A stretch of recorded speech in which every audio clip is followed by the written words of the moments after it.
Hello one and all, and welcome back to another RWBY discussion. I am your only mate, and with me as always is... It makes a few trades. I'm always here. You can't get rid of me. Don't even try.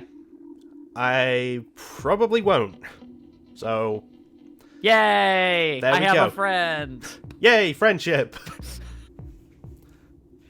How far along Teamwork is... makes the dream work. And How far along is this social link? I don't know. That's a good question. Am I the only one who's ever wondered that about that? Persona fans out there, if there are any out there watching, you ever think about your actual friendships in social link terms and wonder how far they've gone? I have. I want to know if that's weird. But that's not why we're here. We're kind of here for a very specific reason. You want to bring that up, maybe? Yeah, we're here to talk about this show. You might have heard of it. It's called RWBY. Yeah, we talk about it a lot. Yeah, because we're both fanboys. Let's just be real. It's true. It's true. And we've been doing this for since I want to say maybe halfway through volume 5. Yeah, it was halfway through volume 5 we started. Yeah, we've been doing this for a long time. Far longer than it feels like. Yeah. I mean, brief history, I think the first time we really started talking was after the death battle of Ratchet and Clank vs. Jack and Daxter. Mm-hmm. That sounds about right. Yeah. And then we started to, bond more over RWBY. You invited me to do a Let's Play in Grim Eclipse. And then we just kind of kept going from there. Yeah, and then the more we spoke about Volume 5, we were just like, should we record these? I mean, why the heck not? And then we just kind of never stopped. Yeah. So, hey, if this was your first one that you've come across, then there you go. I don't know why on earth you would pick Volume 8, Episode 8 as a jumping on point, but good on ya. Because that's what we're talking about today. The episode is called Dark. Description, we're not alone. And wouldn't you know it, they ain't alone. Oh my god, aliens. I mean... that's my first kind thought. of? That's my first thought when I hear that phrase. Okay? It's not impossible. I mean, we know that gods exist in RWBY, so aliens don't seem that far-fetched. Yeah, who knows? Maybe the gods created another planet and a whole new breed of people. You never know. I'm just saying, Volume 13 of RWBY, aliens happen. We're calling it now.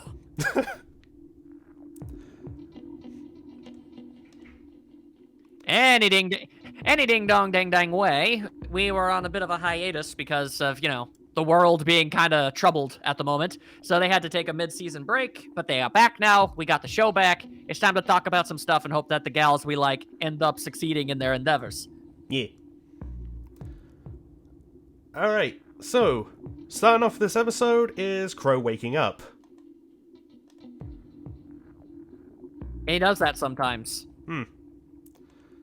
Yeah, well, everyone's just sitting in prison, and they're hearing a lot of loud noises coming from outside, given all the grim and the fighting going on. Yeah, it's a bit noisy. It is a bit noisy, but, they do what they can. But, then some serious noises happen, and then some explosions happen, and then there's a bird, and a lot of people were like, oh, damn, is that actually even there? No. No, it did. It happened. Yeah, there's a bird, and everyone's like, oh, the bird. It's Raven. It's not Raven. Yeah. That's just Crow. He's a crow. Yeah, okay, so the captions say, crow cawing, whichever. Also, I've seen people bring this up. The little feathers on whatever top of the term is. Yeah, the little feathers on top of the crow's head. The, stylized like hair. Raven's bird doesn't have that. Exactly. So, little Plus, difference I just between them. don't really see Raven showing up randomly.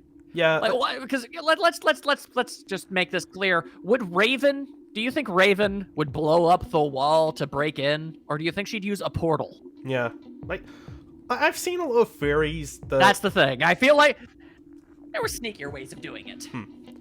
Plus, I've seen a lot of theories people seem to have about Raven, showing up and she just, helps save the day, and I'm just like, that seems a little too Deus Ex Machina-y. Yeah. I mean, I'm sure she's going to be relevant again at some point, but I feel like it's going to have to be more of a thing around it. Yeah. Like, more build-up, at least. yeah, at the very least. Like, it could be cool, don't get me wrong. Just... But we don't have a lot of time for all of these... Oh, absolutely, yeah. But we don't have a whole lot of time to hang out with the jailbreak friends, because now we are back in the hospital, makeshift hospital, about Nora, and she's doing okay-ish. She's conscious-ish. Yeah, That's a step in the right direction. She's waking up. That's a good sign. It is. She also is able to see that she's clearly got an IV going in her. Klein is helping. Then they bring in Penny. Yep. And you wanna rub a piece of information in my face about this? Okay, so if you saw our last discussion, not the death battle, the one before that, we know the Ruby, Weiss, and Whitley seem to have some sort of green goo from Penny on them. And there was a little discussion, oh, did Blake actually help out with that, or was she lazy? I threw out the idea that she was getting the door for everyone to make it easier to bring Penny in. And that's exactly what happened. And I said I wagered that she was lazy, because she's a cat, and cats are lazy. It's their thing, you know? But no. Blake was the door cat, and that's pretty swell. To be fair, though, getting the door is the lazier option, so... That is true. That is true. And but everybody else has brought Penny in after she landed in a very large Yamcha heap. And now she's leaking, as Blake puts it. Yeah, she is leaking all over the place. She's got some kind of mecha goo. Maybe it's oil, maybe it's some sort of blood facsimile. Either way, she's leaking something, and it's getting on her, buddy. Yeah. And Klein's just like, yeah, you want me to we got fix to see her? a really I neat don't even know little what X-ray view of Penny. Oh, yeah. Yeah, I was like, I got no idea what this gal is, but I mean, like, I can sort of maybe do something. I don't know. I can patch up the wound. I can do that much. Yeah, and then the power goes out. Because, you know, when things get bad, they gotta get worse first. Yeah. And speaking of things getting worse, we get a call from May to find, so we can see the fight going on outside is just getting worse. Yeah, looking straight out of goddamn Star Wars up in here, let's be real. It does, actually, yeah. It's like, this looks like one of those scenes in the prequels where people are flying around outside and everything's just blowing up around them. But it's happening in RWBY, so I'm much more invested. Wow. Yeah, we even see, like, an Atlas airship get taken down by a giant Grim. Yeah. Man, that's not looking good for Atlas. Damn, things are just getting bigger and bigger. No, it's not. It's screwed. Yeah. Although we find out that, while May isn't sticking around, she is going to the crater to help out the rest of the Happy Huntresses in terms of making sure that, you know, the people there are safe. Yes, but will we ever see her again? That's the real question. I imagine with things that are set up in this episode, we probably will. But we'll have to wait and see on that. So everybody's just kind of standing around, not 100% sure what to do, but Klein is like, hey, maybe instead of focusing on the billions of things that you could possibly do, focus on what needs to be done now, maybe get that power back on. And RWBY doesn't know how the hell to do that. Luckily, Drunk Mom is here. Okay, so are we gonna have, like, different names for all the RWBY mothers? Like, apparently Willow is Drunk Mom. I'm gonna say Callie is Cat Mom. And Raven is Bird Mom. Pretty much. Look, it's not my fault that Willow decided to be the drunk mom. If she didn't want that to be her defining character trait, maybe she shouldn't have been constantly so damn drunk all the damn time. I mean, we'll see later in the episode that, maybe she'll ease up on it, and, we can hope that she'll have a talk with Crow one day. And he'll be like, maybe. hey, I went through some stuff like this too. You stop that. Maybe. Or maybe we could have a scene of... You knocked that off. You knocked that off. Or maybe we could have a scene of Weiss slapping it out of her hand. I mean, either way. Either way, despite all of the crap I'm giving her, she does have a, useful information in the whole there being a super generator on the property. Yeah. Which allows Weiss to go, yeah, I kind of forgot for a moment that we have a lot of perks being the schnees.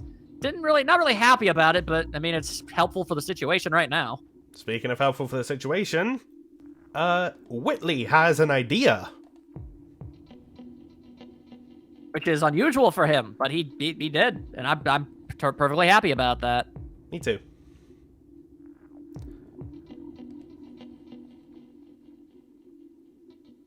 I guess I'll be the one to talk about it. I mean, it's basically it's a he has thing, an idea for being able to evacuate. Yeah. Oh, okay. I take care of schnee things. That's fair. That's fair. That's fair. So basically, Whitley, he basically comes to the conclusion, wait, we've got like a bunch of friggin' cargo ships and like an absurdly amount of like robotic drones that are capable of doing stuff. We could probably get like everybody into those things and evacuated pretty easily, all things considered. And everyone's like, can you? But it's like, can we even do that? And then Whitley's all like, I can. I just need Dad's computer. So there you go. So the team split up, basically. Weiss and Whitley decide to go and handle the computer. Ruby and Blake go off to fix the generator. And Willow just kind of, stands around all swaggery. By the way, I feel like we should probably address a little something that I'm sure viewers have noticed. What's that? The slight audio delay between us.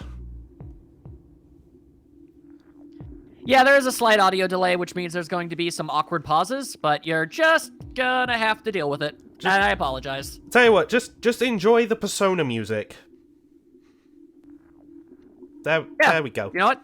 It's just a good chance. It's a good chance to enjoy the music. No problem. Yeah.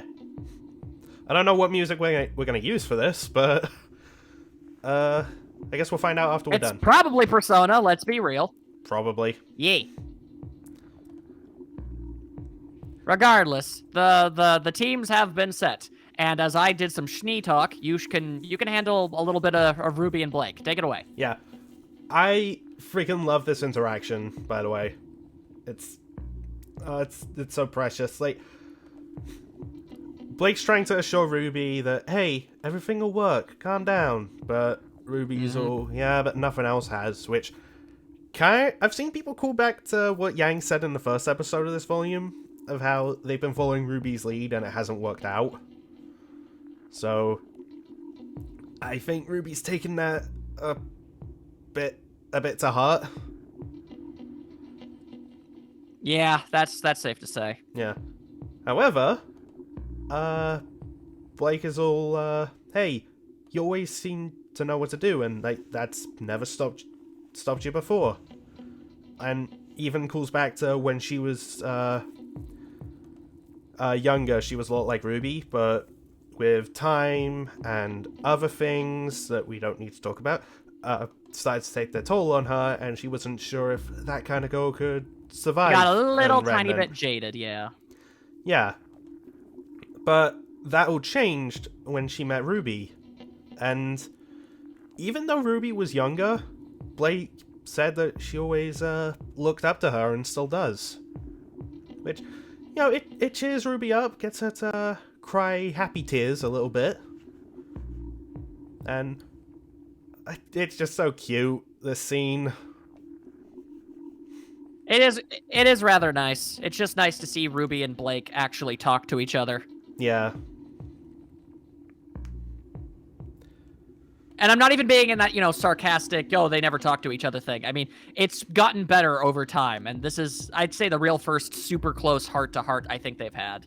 Yeah, like, man, I wanted something like this for these two for a long time. Because, well... So the good news is they do manage to get the generator. Yeah.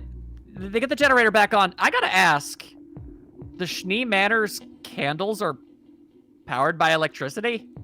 I mean, on one hand, that's weird. On the other hand, for the sake of the stuff, I'm very happy that's the case, because you'd have to go around lighting each candle individually. And then there's all the wax that you'd have to clean up. That's true.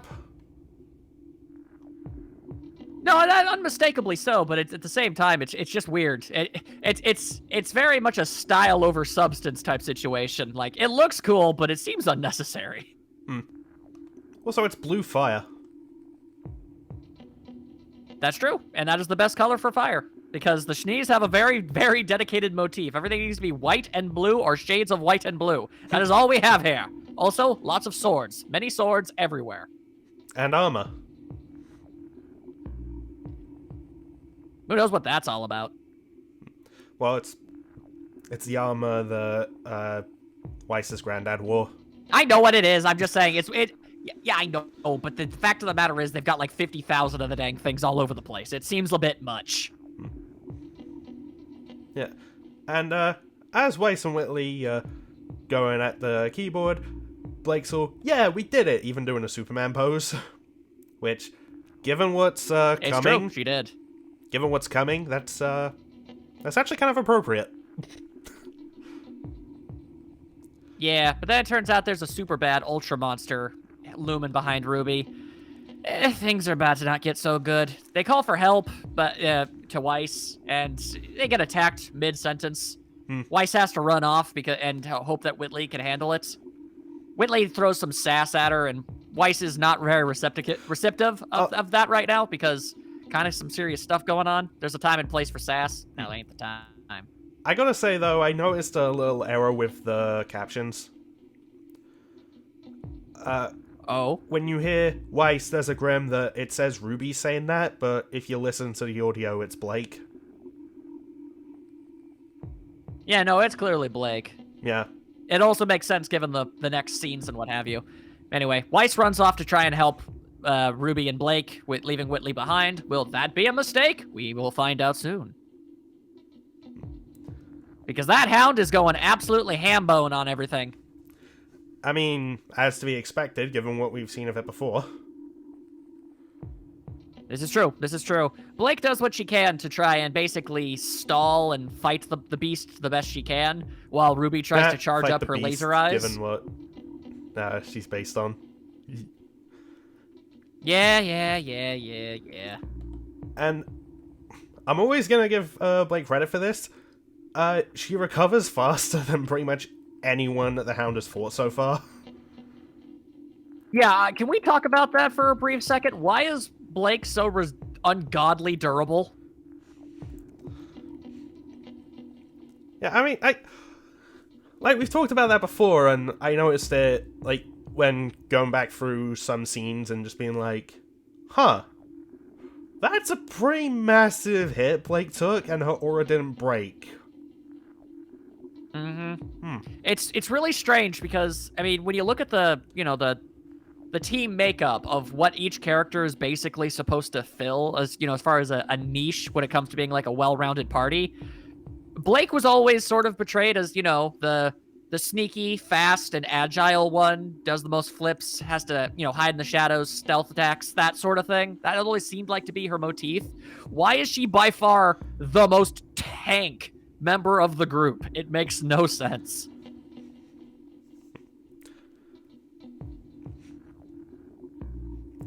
I don't really have an answer for that, but you know what? Given the whole Blake stand thing, I'll take it. Yeah, I know. You're very, very blessed.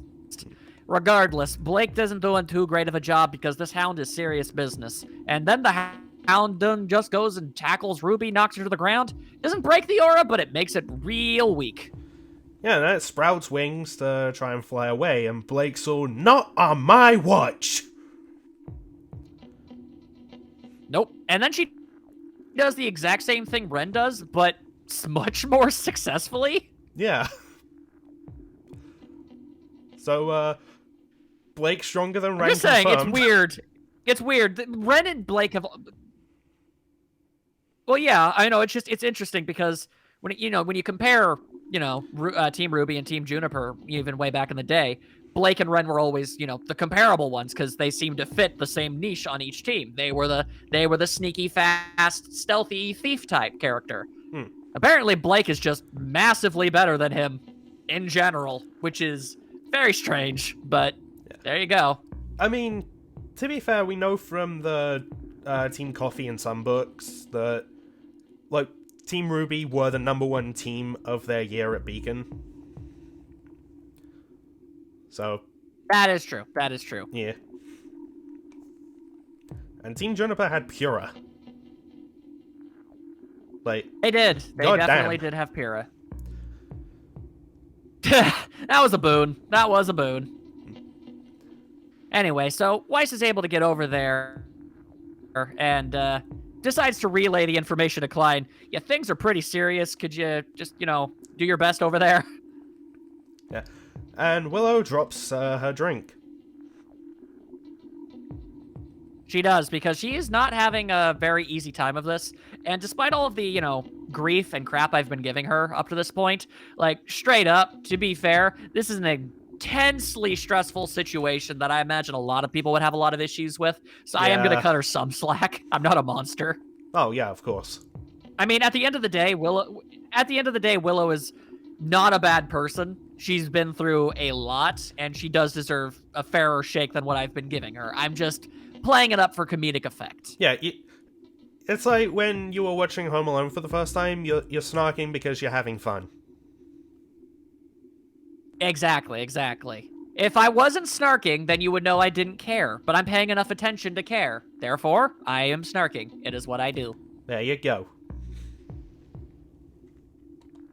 And then Penny turns red-eyed and stands up and decides to go full Terminator mode. Yeah, Terminator, Ultron, whichever you want to say.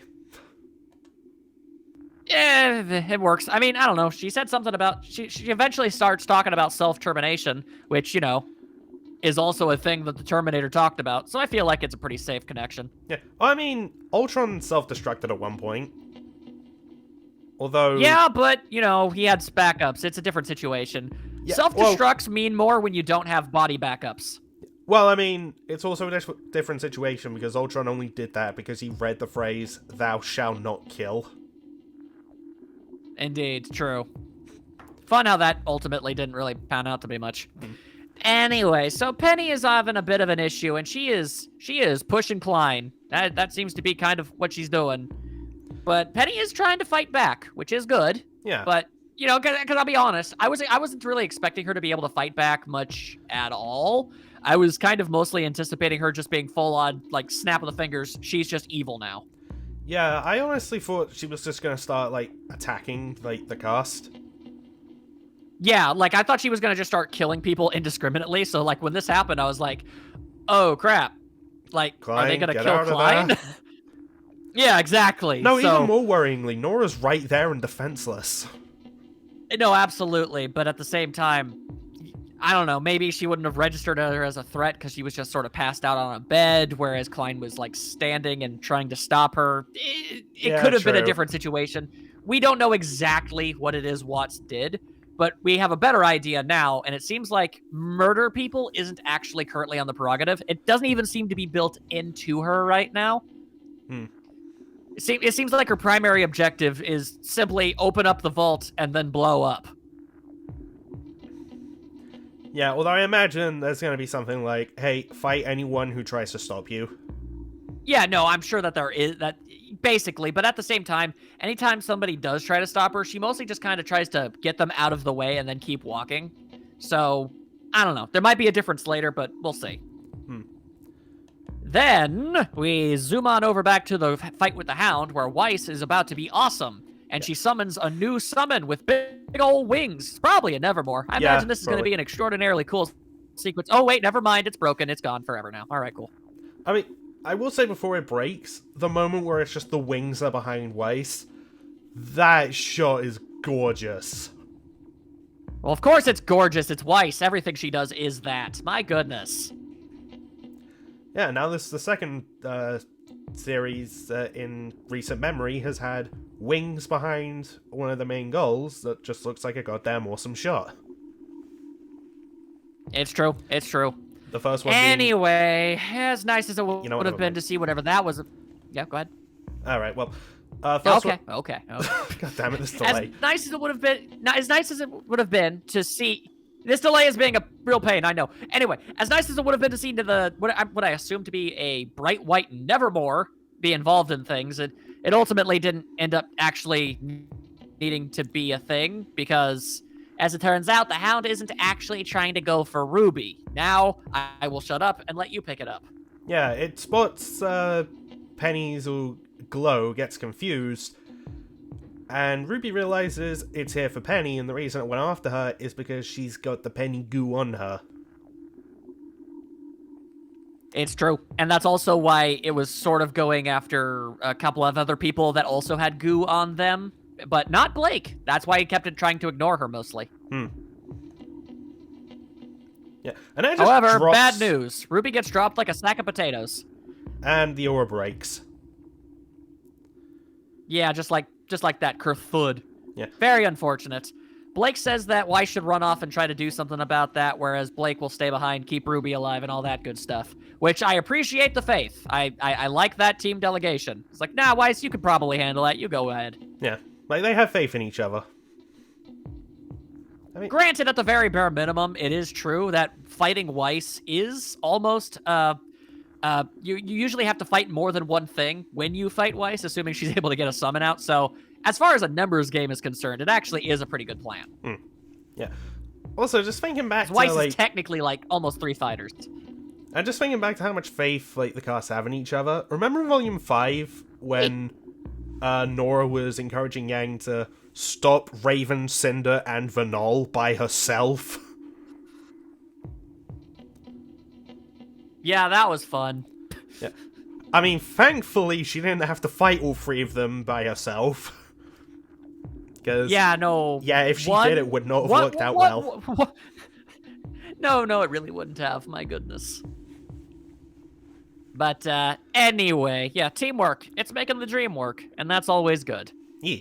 Although, there are new super-duper ultra millipede monsters now, so that's a problem. Yeah, it's mad gross looking. Indeed. And we haven't gotten to the part, probably one of my favorite lines in the entire episode, but we'll get to that in a little bit.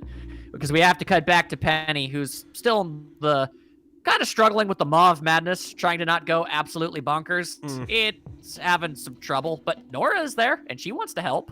Yeah, and she gives Penny the same advice that Blake gave her earlier in the volume.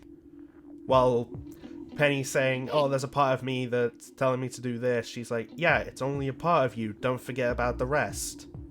And that seems to work for a while. And that is good.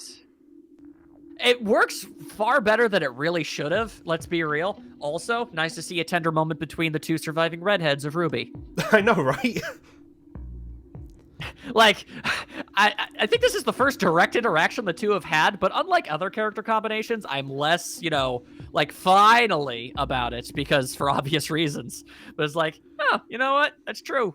Yeah, I remember back in the Volume 1 days, I was just like, man, with how quirky these 2 are, I would love an interaction between them. It never happened. And it's one of the more dramatic moments of the series. Yeah. You thought it was going to be silly and fun. In fact, it was soul-searchy. Go figure.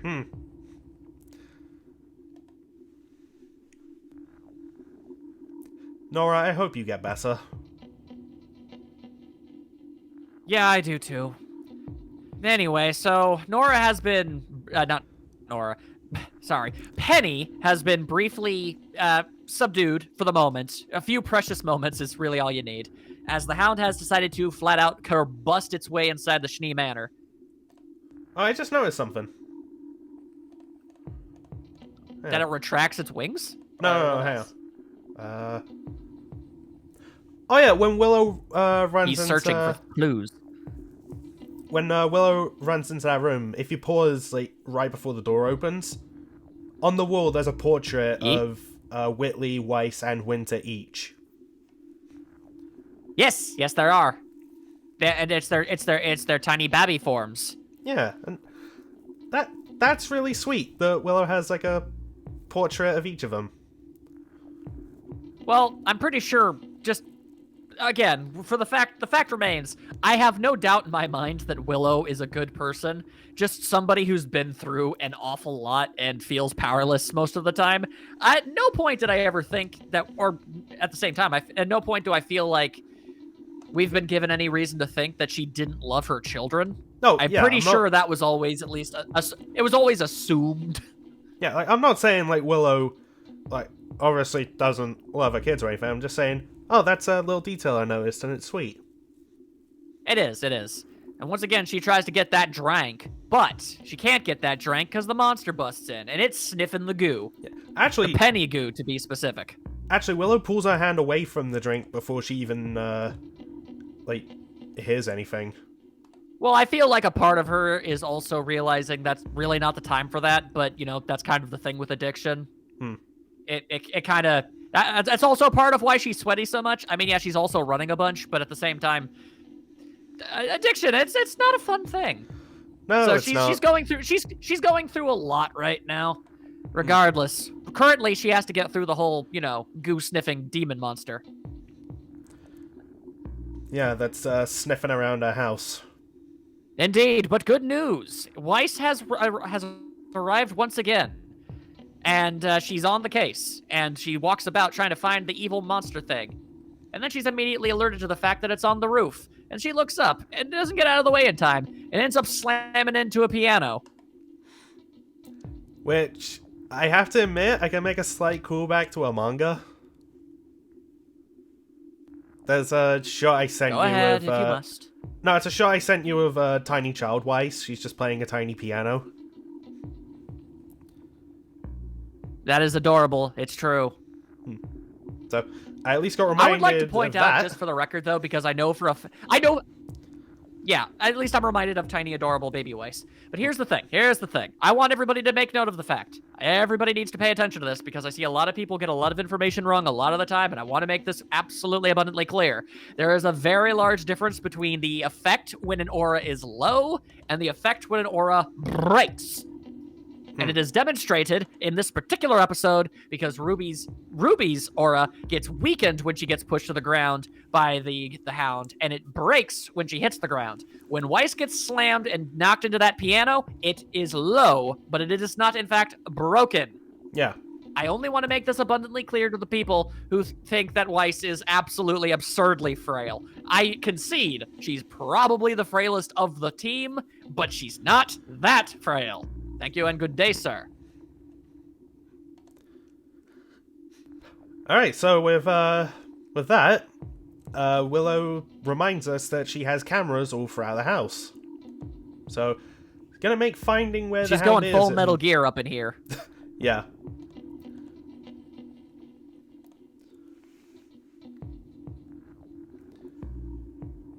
She's got all sorts of different views all over the place, and she's watching over everything. She can even actually see Blake fighting the millipede monster, which is pretty handy. So Willow has decided to basically be Otacon for this situation and help out Weiss get around, telling her where it's going. Currently, it's about to head towards Whitley, which is a mild problem. Yeah, well, as you might imagine, because that guy, he might be going through some character development and everything, but he's not a fighter. He can't really fight. Yeah. Yeah, that's the thing. Yeah. And he's so focused on just trying to get everything done, he kind of just ignores Willow trying to warn him. And just gets a little mad at someone coming in the door until he realizes, oh wait, that's a big honking Grim. I gotta hide. That's a big honking pulsating Grim. We should do a Jurassic Park homage. By the way, I've never actually seen that movie. But I think... That is... you know what, I can... Weird. Yeah, just... Have you? I'm sure it's. I'm sure at some point, at some vague point in the past, you've seen a clip of Jurassic Park I've seen of a small kid hiding from a raptor that's sniffing around. That's basically what I'm talking about. Yeah, I've seen clips, and I know the quote "clever girl." All right. Okay. I mean, granted, I don't watch a lot of movies too, but I've got enough through osmosis to figure this stuff out. Anyway, as the monster is about to horrifyingly murder Whitley Whatgood, crap, I forget what those things are called, but, you know, the Borgrim. Yeah. But a white one, a fancy one, busts through. Who done saved the day? 'Twas Willow, because she also has that power. Not a lot of people seem to realize that, but she does, because that semblance is hereditary. Yeah, and it's hereditary from Willow, not Jacques. As if that were a surprise to anybody. Yeah.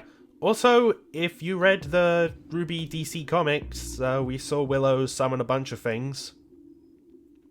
Yeah, but it wasn't that the exact same comic where Weiss ended up becoming Noah and, like, freed all the animals on a boat? Yeah.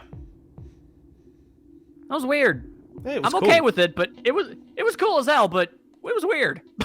Anyway, Willow saves Whitley. Whitley is about to run away in horror, but then he's like, oh, wait, crap, I need to click the thing in order to make the plan work. So he does, and then he runs like hell. Yeah, and hey, good on you, Whitley, for making sure you did that. And yeah, no, it was easy to panic that whole thing away. Yeah. But then the boar is destroyed. Whitley tries to close the door, knocks down that door. This hound don't give a damn. But you know what it does give a damn about? Ice walls. As I try to not make a Overwatch reference, that whole chase scene... Yeah, see, that's exactly what I thought. That whole chase scene, was I the only one who got flashbacks to Until Dawn? Like, of just the characters running from the Wendigo? You know what? I didn't at the time, but now that you've brought it up, I can definitely see the parallels. But yeah, luckily Weiss shows up, ice wall coming up, and she creates a barricade that allows them to get away. Yeah, and I like her line, I didn't forget Weiss is also sweaty. She is very, very tired. Of course she didn't. Yeah. Because it's a parallel line. Because remember when Willow said to not forget about her brother, but then Weiss came back? It's like, I didn't forget. Because Weiss is good girl. Yeah, she is. Like, yeah, there we go. That's all I want to hear. Indeed. And then she starts summoning another thing. I just want to very quickly, I'm going to be super quick about this. I understand why Weiss is doing the summoning thing so freakishly often, but at the same time, it would be really nice if the writers could maybe have her do a few more things with her sword again, because for the longest time, she was kind of a sword fighter, and now she's really just kind of mostly been summoning things and shooting out icicles at people. And that is cool. It is cool. Don't get me wrong. I like those powers. I'm glad she has them, but at the same time, she's a bit more versatile than that. Moving away from that, yeah, Blake is fighting the millipede, and she says my favorite line of the episode. Before we get to that, I will just say I agree with you on the Weiss stuff. Okay. Like, yeah. I realize I'm overbearing when it comes to the Weiss stuff. I know, and I'm sorry, but I just had to very quickly say that. She's more than a summoner. Yeah. And she has more than ice dust. Yeah, like, she has all these... Gotta stop. Yeah, you know what? Let's move on. Blake's fighting that millipede, and... Remember when Yang said in Volume 7, okay, that's disgusting. Well, now Blake saw, why did it get more disgusting? Exactly. And then, as if to up the ante, as it were, immediately after Blake says that, it then projectile vomits acid at her. It's like, oh, I'll show you, gross lady. Ugh. And she's just dodging and blocking. And as much as I did want to bring this up, but actually, well, first of all, yeah, go ahead. No, I was gonna let you do your thing. Desperately trying to hopefully. Okay, she's desperately trying to, like, hey, Ruby, if you hear me, could use your help. And I just wanted to very quickly point out the fact that Blake gets to use different types of dust. Just saying. Yeah, and I gotta say I love the cleverness of having her use her fire clone as it spits acid to just make it explode in its face. I like and then using an ice clone to basically get its pinchers all caught. Yeah, unfortunately, it also uses that ice clone as a club and completely kerblonks on Blake. Her aura gets low, doesn't break, but I do want to point it out because Blake's aura running low is such a freakishly rare occurrence that I need to make note of it every time it happens. Yeah, and then it seems to, well, have like restraint, and before it can do anything, RWBY kills it, and I'm very happy that she did that because I don't want to know what that thing would have done. Yeah, no, it probably would have eaten at her head. And to follow up on the line of, like, because Blake specifically asks RWBY, he's like, if you can hear me, I need your help. And then RWBY says, I heard you, and it was kind of cute. I will not lie. I'm glad that Friendship. I'm glad those two are doing more and, you know, building a better relationship than we've seen in the past volumes. And oh, absolutely. No, they definitely, I guarantee 100%, somebody went up to the writer's room and just flat out told everybody, hey guys, I was looking through this thing and all these fans were talking about some stuff. And it turns out we've literally had I'm obsessed. I have a problem. RWBY and Blake barely ever talk to each other. So we should probably fix that. And they made a concentrated effort to fix that. I refuse to believe that's not the case because they've been doing a really good job of making them actually be friends. Yeah. Because out of every combination, theirs was definitely the weakest connection. Yeah. And, you know, just friends. Okay? Like, that's all I'm gonna say. Anyway, we cut back to Weiss. I know. And I'm pretty happy about that, I guess. I'm sorry, I wasn't expecting to talk again. The thing that happens is the Hound is about to bust through the wall. It gets pretty dang close, but then it realizes, hey, wait a second, you're not my objective. And then it just kind of runs off to do something else. And Weiss is all like, oh, that's strange. It's running off. What's that all about? And then Penny is having a serious problem in her brain. yeah, and at this point, the hack's pretty much just taken over. Pushes Klein again. I gotta say, like, I think there's even been a GIF made Yeah, of it. I want to say at least, like, maybe about 95%. It's not good. Just like, nope. Just... Nope. Like for a Nope, GIF, y'all got pushed, son. for a GIF, that shot is hilarious. Although... Yeah, and this is the part where we get the line about, basically... before go ahead. Before we get to that, though, I just want to talk about, man... props to the animators for how they did Hacked Penny and just how unsettling it is. It's very, very unsettling. She goes full robot. Yeah, just... yeah, so huge shout out to the animators and how good a job they did with that. Yeah. But this is basically where we get the line that I was talking about earlier. Whitley sees Penny walk away, and he's like, what are you doing? She's going to go open up the door to the vault, and then I'm going to self-terminate. And then I was confused by something. I didn't understand why the Hound exactly was going after Penny. Then it eventually dawned on me, oh, wait. I don't know if Salem knew that Watts had ever hacked Penny. And I don't know why that didn't dawn on me. Yeah, you know what? Now I've just thought about that. So somewhat hilariously, it ended up their two entirely separate plans to accomplish the same thing ended up making it so neither worked, at least for now, which is funny to me. that is funny. Although because I mean, the whole point was Hound go grab Penny. Watts is like, I hacked Penny. She's going to go there on their own. But then those two things conflict because now Penny doesn't want anything interfering with her getting there. So she has to fight off the dang Hound. So the Hound grows the third arm and just starts slapping her around on the floor. Like if she was the Hound was the freaking Hulk. It's not, though.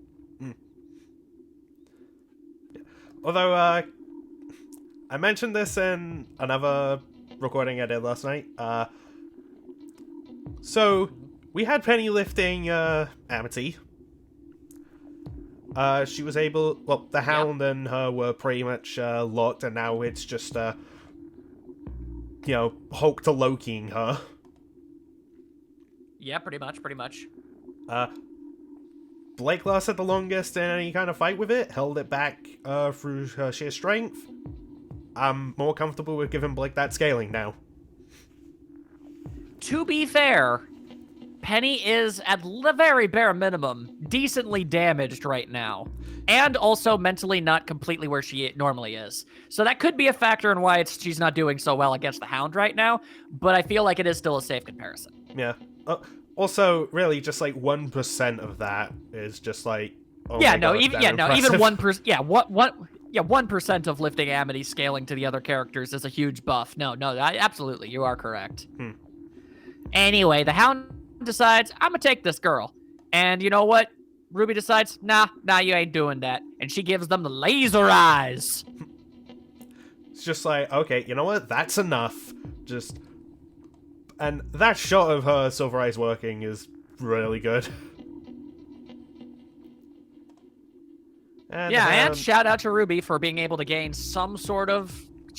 And hang on. She's getting closer to being able to just use the silver eyes whenever she wants. And once RWBY does master that ability, it's going to be extraordinarily helpful against armies of Grimm. Oh, yeah.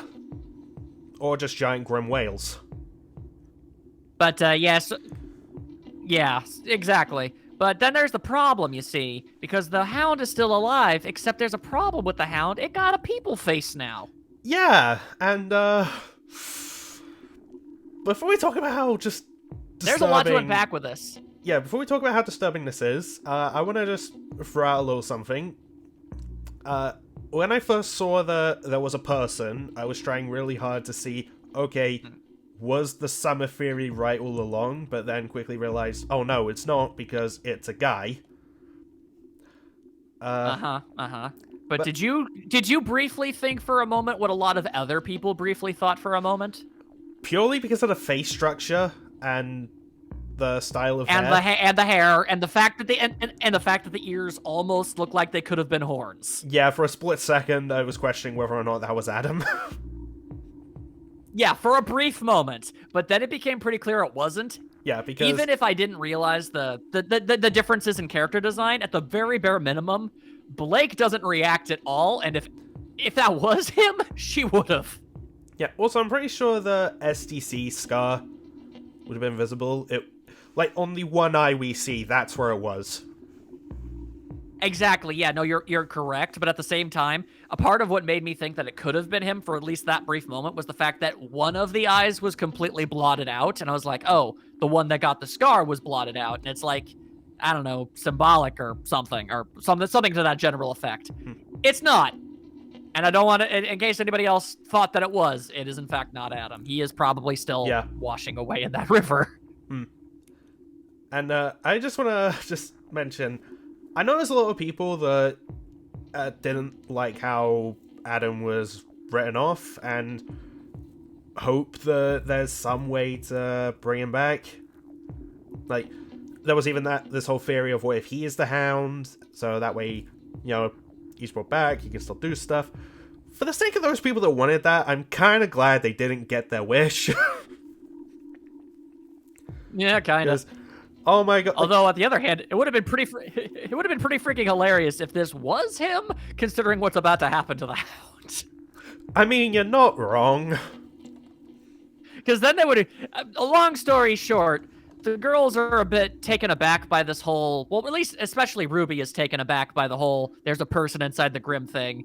Yeah, Weiss and Blake are able to move Penny away, which is good. Blake is able to make up for her prior laziness by carrying Penny. This is very good. Yeah, well, Blake is... RWBY is really, really horrified. Yeah, no, understandably so. But they're all kind of shaken by this. But then Whitley's all like, hey, yo, Ma, we're on, like, the second story, and there's a big ol' honking statue here. Maybe we could push it. Also, before they push it, shout out to Blake's ears continuously getting all down because she's frazzled, and that's how a cat do. It's very cute. And then they push the giant statue over, and that Hound is the dead. Yep, they push it over, and the Hound goes... It does. And then its grimminess starts flaking away, and then there's just a bony arm. Yeah, which is horrifying. More than a little. Yeah. Oh, and I mentioned this before. And then suddenly, randomly, go ahead. Before we started recording, I mentioned this. RWBY, like, falls to her knees after, you know, all this has happened, and she's pretty horrified. Weiss is still trying to As you would. process it. Blake is immediately looking at Ruby and hoping that she's alright. Yeah. So It is cute. It's cute. Further hammering that these two care about each other. It's a Christmas miracle. It's February, but Christmas miracle. Yeah, well, Ruby's just like, that And was our last possible... Yeah, okay, go ahead. It was a person. It's true, at one point. And as the last possible scene, it was Cinder who done blew up that dang jail cell all the way back at the beginning of the episode that you probably forgot even happened because so much had happened in the episode. I know I did! Yeah, I have to admit, I kind of think the Hound death probably was the perfect place to end this episode. Yeah, I feel like they probably should have had just the whole, like, entire prison thing with Cinder. Basically, here's what she does at the end is she jumps in, grabs Watts, and flies away. It's actually kind of hilarious. Also, shout out to that one security guard who just straight up brings out a rocket launcher. And shout out to the one guard who yells, "It's her." And I've seen people bring up... they know her. Remember those guards that Cinder knocked out in Volume 2? Maybe one of them was there. That would have been hilarious, I'm not gonna lie. But yeah, then Cinder just kind of slings Watts over her shoulder and flies away. And it's kind of silly. I know it's meant to be kind of ominous, but at the same time, the visual is still kind of silly. Yeah, like she flies away Iron Man style. Also, Cinder says... She does fly away Iron Man style and just goes... And off she goes. Yeah. It's silly. It's menacing, but it is also very silly. And you know what? And that is that's the whole that's a whole dang episode, people. Yeah, that's the episode. And I just wanted to quickly throw out, that's another thing that I think would be kind of cool if Death Battle decided to do Cinder versus Azula from Last Airbender, because they can both do that. They can both fly. This is true. Man, I'm seeing the concept art. You know how there's always concept art at the end of all these episodes? Well, first and foremost, there's a really well-drawn picture of Blake and Ruby's moment in the generator room, and it's really pretty, and I wanted to point that out. But immediately following that is concept art of the head that's inside the Hound, and it is really gross, because there's a lot of exposed muscle. Ugh. Like, holy hell. Also, we should probably point out that this dude's got silver eyes, and that might be a thing. Yeah, and I also wanted to point out, like, the dude's ears. If those are what I think they are and they're foxes, is this, like, the Fox and the Hound? Really?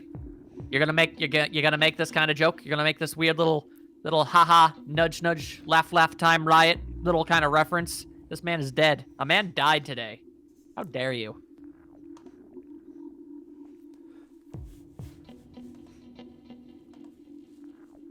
How dare you? I'm just saying maybe it could have been the thing. Yeah, honestly, given everything we know about the writing staff for the show, it more than most likely was. Let's be real. Or they could have been dog ears. Like, it could have been dog ears. They could have been fox ears. They could have been wolf ears because I mean the Hound was a wolf. So either way, it works. And yeah, this dude has silver eyes.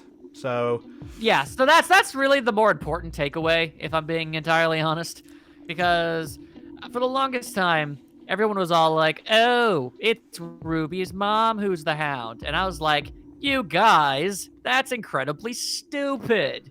And ultimately, I was right that it is, in fact, not Ruby's mom. But the fact that a silver-eyed person was inside there does kind of bode poorly for Summer in general. And this also leaves the door open to say, maybe this wasn't the only Hound? Oh, yeah, no, there's definitely got to be more than one of these things. No question. Oh, and I even saw people bring this up, like, because there was the whole, like, oh, for a split second, people thought it was Adam, but then, you know, it's a silver-eyed guy, so it's not him. And also, Blake would have, you know, recognized immediately that it was him, and probably had a bit of a freak out there. Well, yeah, that was the whole reason why I ultimately was able to figure it out that it wasn't, because it was like, all right, I'm waiting for Blake to react, and it just kept showing reactions from Ruby, and I'm like, okay, but like, what? Come on. And then it never happened. Then I went back and actually re-looked at the guys like, oh, that's not Adam. That would be why. Yeah. And I saw someone on Twitter bring this up, and I thought, oh my god, if that gets revealed, like, in a flashback... Oh, god. Yeah, that won't be fun.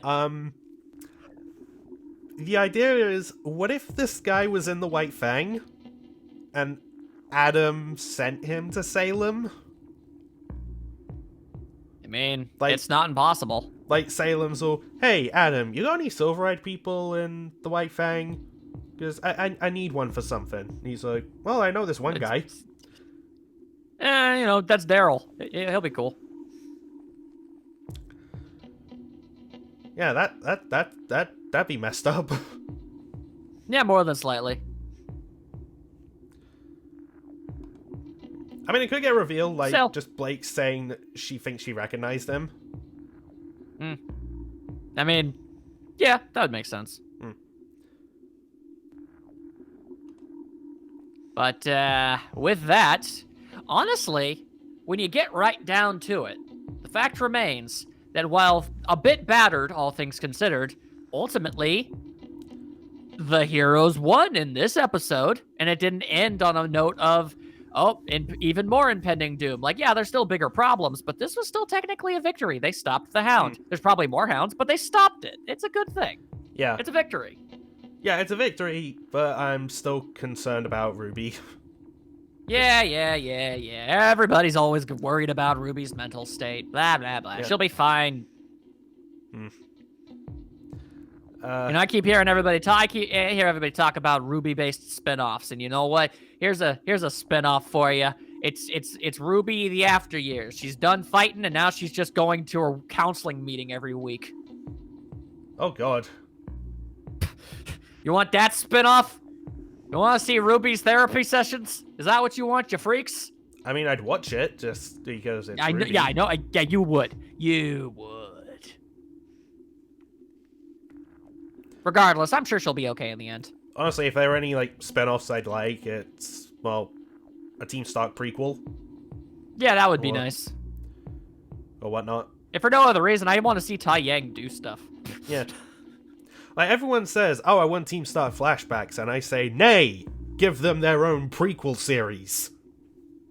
Sure, we know how it's going to ultimately end up, but that's never stopped prequels in the past. Yeah.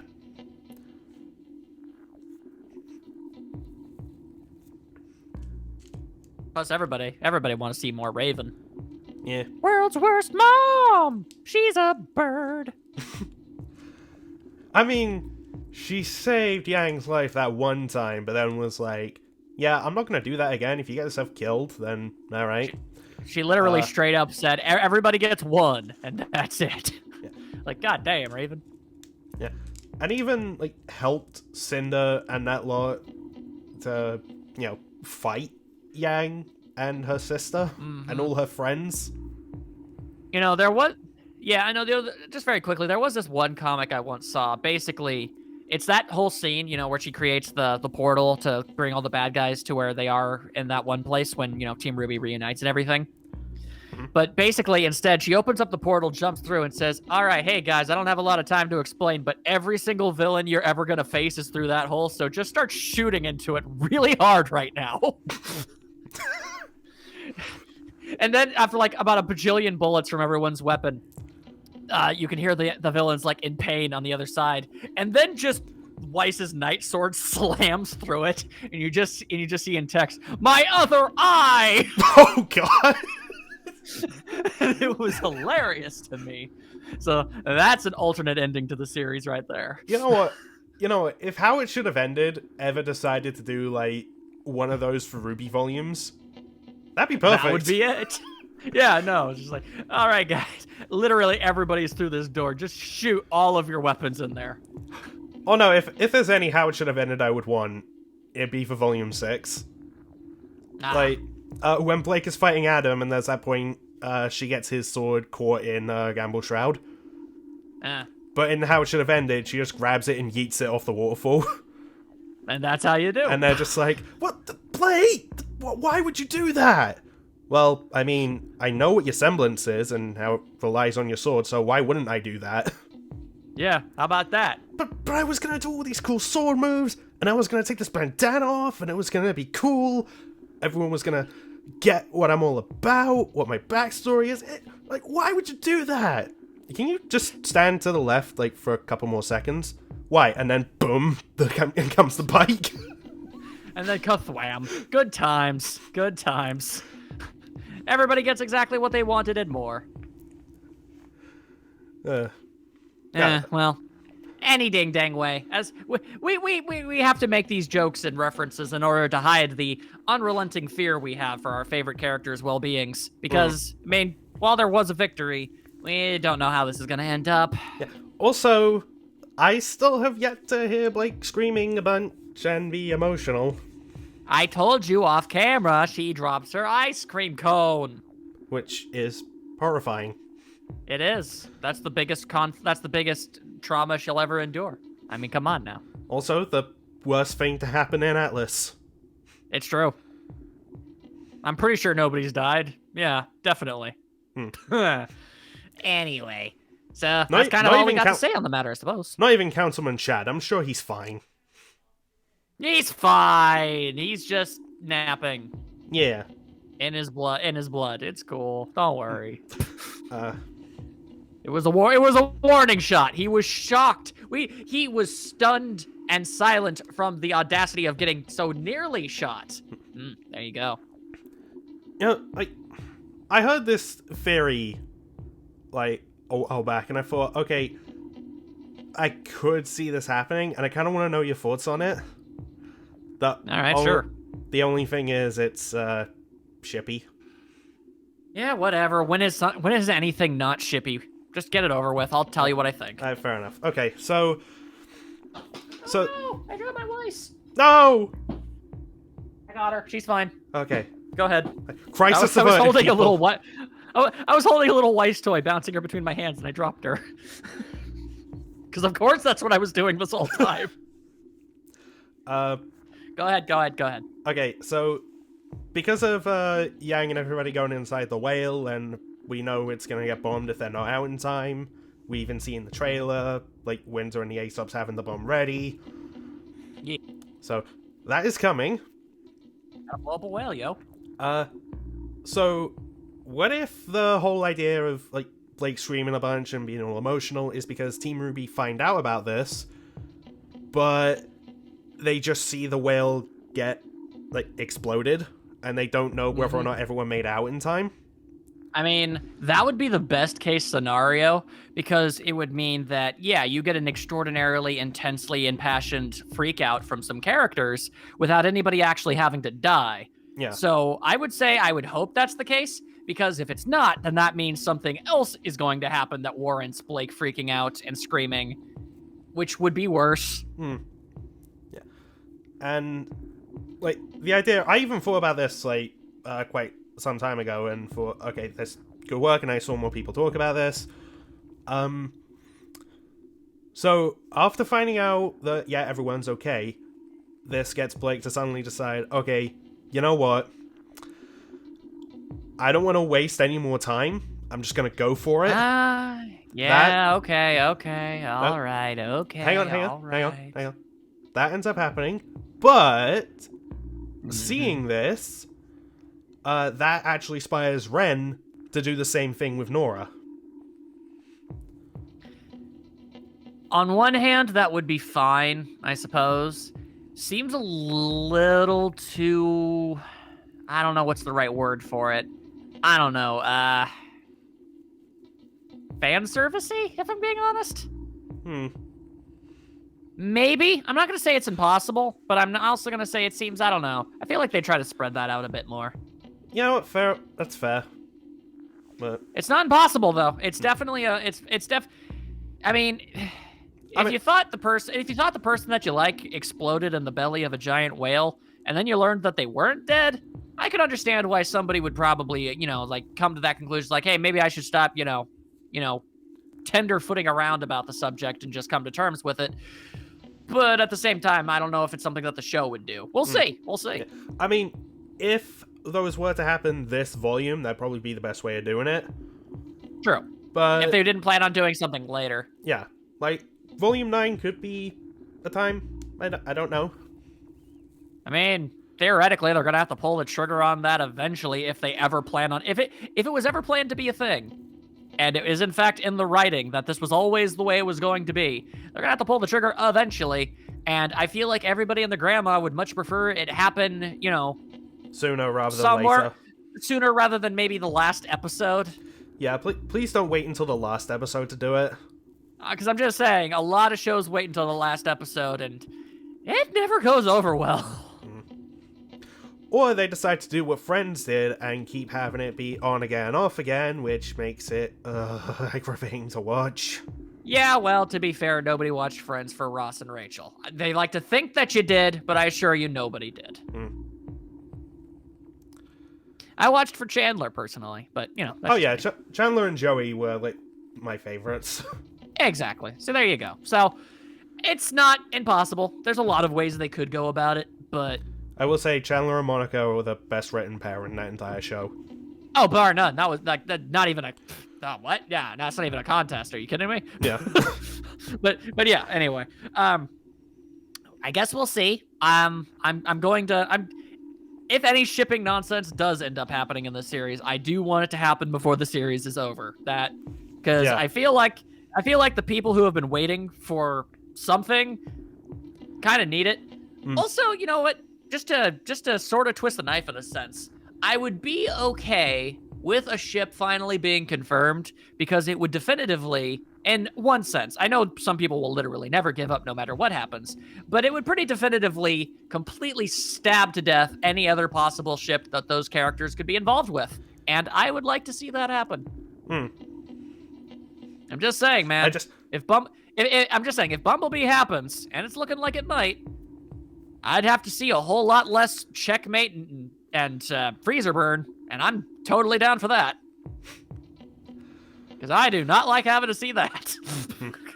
Yeah, just definitively, like, end a bunch of stuff. Yeah. And it's because I'm obsessive over Weiss, people. That's all. Yeah. Well... I have a problem. Well, both you and me are in the same boat of thinking Weiss can be the strong, independent one who don't need nobody. She don't need no man, or woman, or whatever they identify, Anne. Pow, pow, pow. And you can't see it because, this is all just audio, but I made the toy Weiss I'm holding do a little pose. Anyway. Also, in terms of, like, Weiss pairing and whatnot,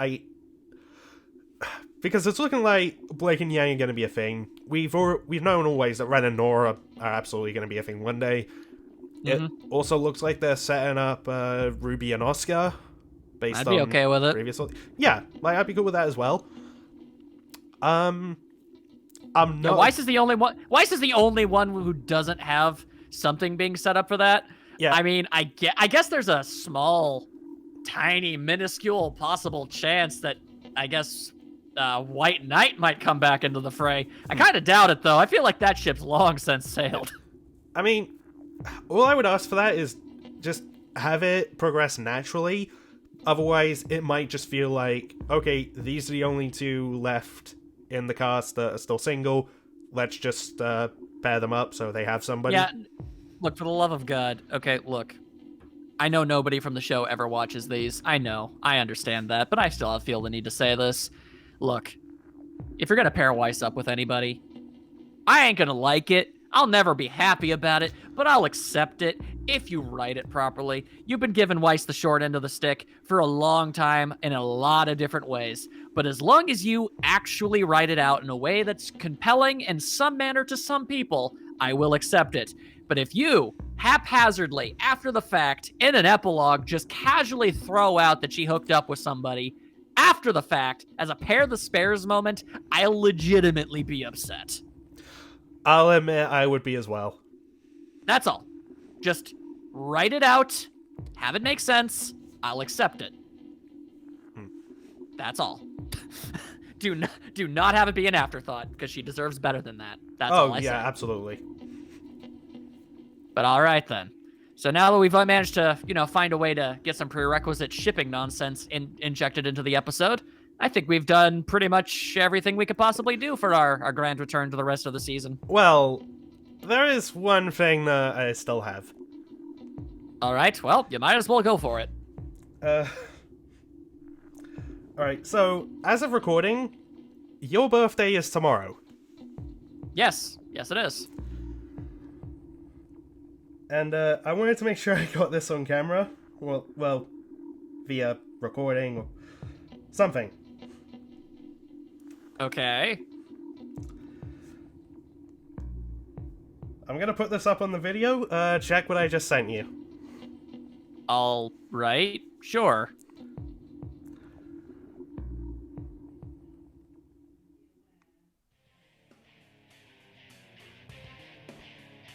Wait a second.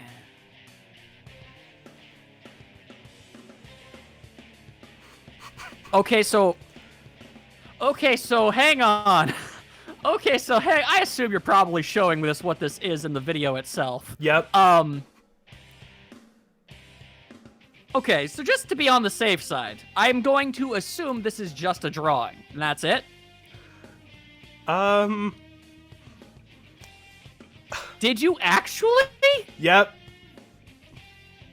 Oh my god.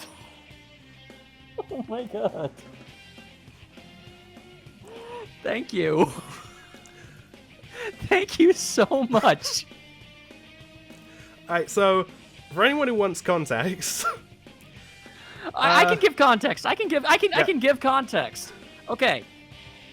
So, for the longest time, long before even Weiss versus Mitsuru happened on Death Battle, I was always of the personal opinion that Weiss versus Yukiko made more sense thematically, and I felt it would be a more fair fight. It wasn't just I thought that Weiss could win that. She has a better chance, but I haven't done the math. It's possible she still would lose. The fact is, I thought it was a better idea.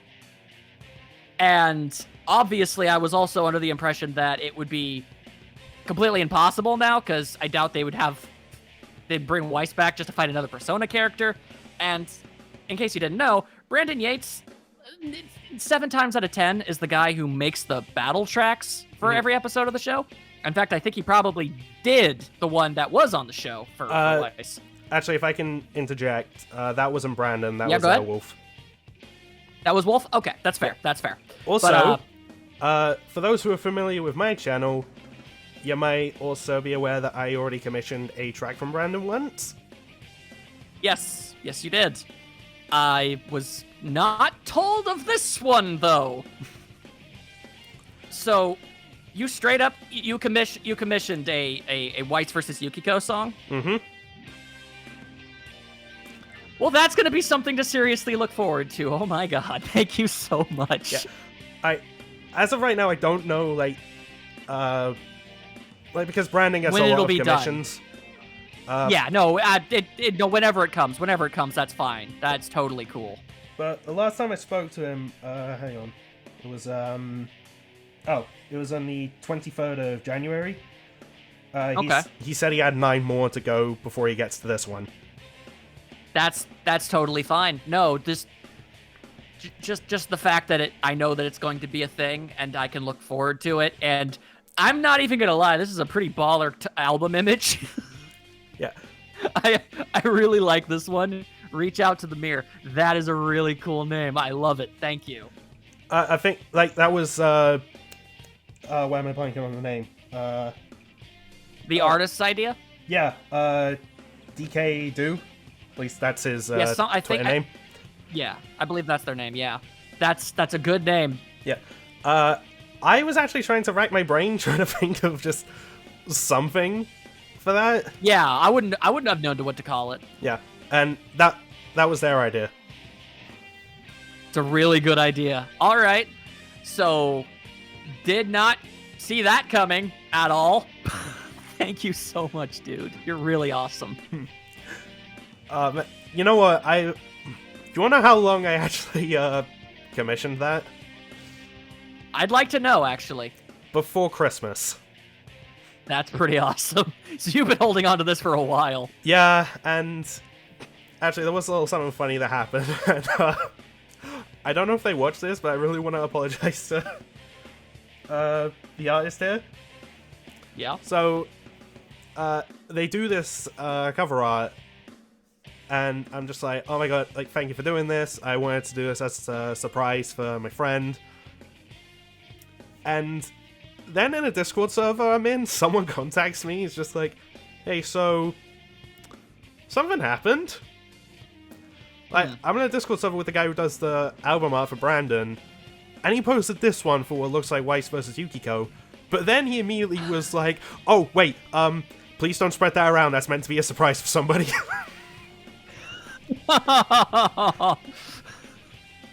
Oh, that's okay. That's okay.